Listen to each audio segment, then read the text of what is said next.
The thing is, they had to watch twins. Each one had to watch a set of twins. I almost died. I almost died with these 6. You guys get road MTV in the Netherlands? Or in Holland? You do? So, I mean, they get, I'm telling you, all these kids had to watch a set of twins, and they just could not handle it. By the end of the day, they were like,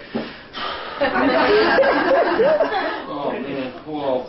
And I can't believe that the parents let them watch their twins. Yes, that was... Overnight. Let's try okay, have at it. Thanks on TV. You know, what are they thinking? I want background checks, you know, drug tests, the whole deal. Hidden camera. How did you meet James Vanderbeek of Dawson's Creek? He was the biggest pain at a show I did. Well, I did, my first show in Manhattan was called Hello Again. And when I finished Hello Again, I was still doing construction in the New Jersey area. So I would like pick up jobs here and there doing construction, painting houses, scraping houses, painting them, like doing odd jobs for, you know, friends, neighbors of mine. I'd go up and say, hey, you know what, your gutters, they're going to fall off your house. And your roof needs to be done. And what else? You know, and your garden is just terrible. I can just redo this whole thing. So, I mean, I was just all over the place. So while I was doing that for a month, I got a call from my agent saying, hey, you know what, they need someone to jump in to Milk and Honey at the Jewish American Theater, AJT, American Jewish Theater. And so you got to jump into that real quick. Well, the guy who was leaving this Milk and Honey role was going to Shenandoah at the Goodspeed Opera House. His name was Jim Barber. So I went in to replace Jim Barber at Milk and Honey. Well, a week later, Jim Barber gets Carousel, Billy Bigelow in Carousel. And he calls me, he says, Mike, listen, you got to cover my butt. You got to come down. I mean, I don't know this guy from Adam, and he's calling me. You got to cover my butt. You got to go to Shenandoah. I mean, the AJT thing is cool, but it only pays like $150 a week, right? I said, yeah. So you got to jump over to Shenandoah and help me out here. I'm like, yeah, okay, listen, if you finish my gig at AJT, I'll finish your gig at Shenandoah. He's like, all right, whatever. I'll do double duty. Because at that time he was going to have to start rehearsals for Carousel and do AJT at the same time, and that is brutal when you have double duty like that. After I did it at Little Me, it's just brutal. So I jump into Shenandoah. So I walk in. These guys have been together for a week now, since I took over Milk and Honey. These guys have been together for a week now, and I walk in, and the director says, what do you want to do? I said, what do you mean, what do I want to do? Because we already blocked this scene, because Jim liked it one way. And I said, why do you want to like it that way? I said, I want to get up, I want to come over, and I want to do this. So I changed the blocking completely of the scene. These guys have been together, like I said, a week, and we had 3 weeks to rehearse. So I'm totally screwing them up, because I was on Broadway. So I get done with this first day of rehearsals in front of people I don't know. And meanwhile, they are coming. In hindsight, I didn't know that they were going to be my best friends. I mean, they still are. We're called the dysfunctional family. We have dysfunctional family picnics, dysfunctional family Thanksgivings. Yeah, it's great. And now they always come to my house. They always come to my house now. So there's this kid. I get into the house where I'm staying, and there's this kid knocking on the door. Yeah, hi. I got to talk to you for a second. James Vanderbeek.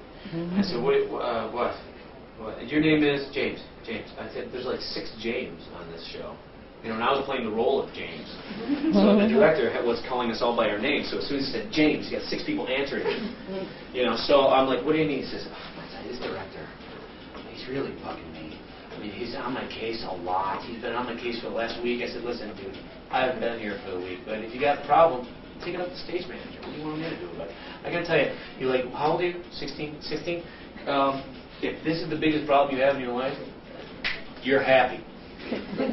So I was giving him a bunch of crap, and that's how we first met.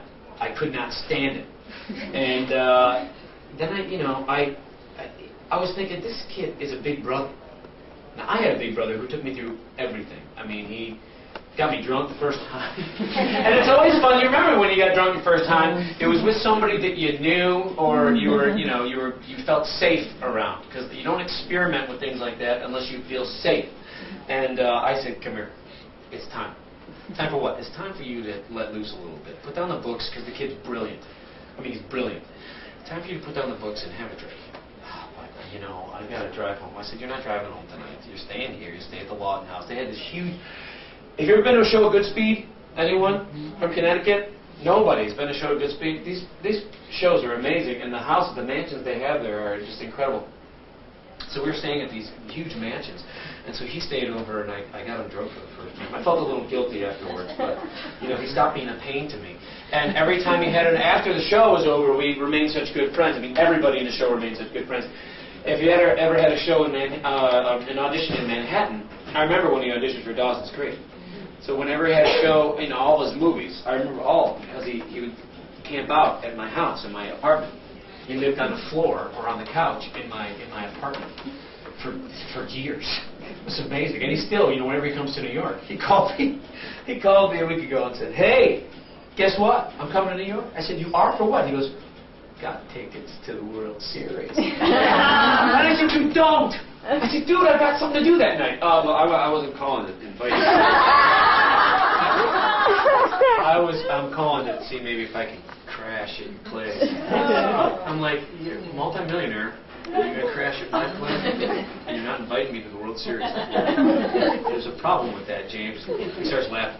But we always, I mean, he's like my little brother, and he will continue to be.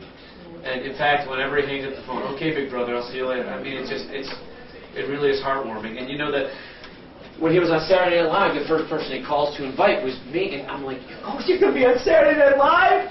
Where am I going to sit? You're going to sit right next to my parents in the front row! Saturday Night Live! So he comes out, and I was on the opposite end. There's me, Lori, I think there was his sister, his brother, and then his parents. And I'm all the way over on this end. He comes out and looks right at me and goes, before his monologue. I'm thinking, oh my God, that was so cool. And you know, I'm just... you know, everything that he does truly amazes me, and he's just a great kid. I mean, it's really amazing. And now, because he's been tortured in the press, whenever he gives an interview, like for teen magazines or whatever, he always gets misquoted and stuff. So he, you know, being the brilliant English literature, you know, major that he was, because he never finished college, he said, you know what? Why don't you give me the questions, and I'll write my own article. So every article you see in any kind of magazine, he probably wrote himself. That's truly amazing, to come up with different stuff to write about your stuff. Next one, I'm sorry. I'm taking so long. Okay, two more. How are the storylines written each day? Is it broken down? Who oversees it all? You know what? It's Hogan and Chris and Mickey Dwyer. They have to okay everything, all the storylines and stuff like that, and then you know I'm sure that most writers, I'm not certain, but I'm sure most writers are given responsibility for some things and others for others. But I think, and I'm pretty sure of this, each writer writes their own script, not consecutively, but they write scripts throughout the week, and that's why I mean the nitpicking that goes on about the inconsistency from one day to the next, it's there. Of course it's there because a totally different writer is writing something the next day. So, there you go. All right, the last one. On the Bravo show Inside the Actors Studio, No. they end each program with a series of questions. Go for it. What is your favorite word? Shit. Yeah, to the point that I hate to, because, you know, I'm so self-deprecating. I really am. I'm like, oh, shit. Everything I do is, I'm sorry. No, actually, my favorite word is sorry. I'm sorry. Sorry. I always say it. I say it all the time. You know what? My son says it all the time. I'm sorry, Daddy. I'm sorry. And he even says the other one, too. I'm saying, oh, I would take I start saying he goes, shit. With a big smile on his face. No, Christopher, it's shoot. Oh, shoot? I said, yeah. Oh, man. Yeah. Oh, dog. Yeah, he says them all. So, there you go. Okay, what's your least favorite word? I'm sorry. What is your favorite noise? Martha Burns hand farts. Does these hand farts. And then Kathleen Widows doing this to them. You have to be there. have to be there because she is so hysterical. What is your least favorite noise? My least favorite noise, I don't know, corn. I mean, horn honking. Horn honking in the city is my least, I mean, I'm livid. What is your favorite curse word? What job would you like to try? What job would I like to try? I'd love to be in a movie. How about that? Okay. I'd love to go through the. Am I supposed to answer these real quick? No, I'd love to actually sit on a set for hours and hours and hours doing absolutely nothing, playing with my Game Boy that I just got, and then having someone say, "Okay, Michael, they're ready for you," and then have to be on, because you have to be on, you have to go, and that's I want to feel that one. What job would you never like to do? I never want to do regional. You know, I can't say this. I would never want to be a writer for a soap opera and have to go through what they go through and get absolutely no recognition whatsoever. Okay, and if heaven exists, what would you want God to say when you arrive?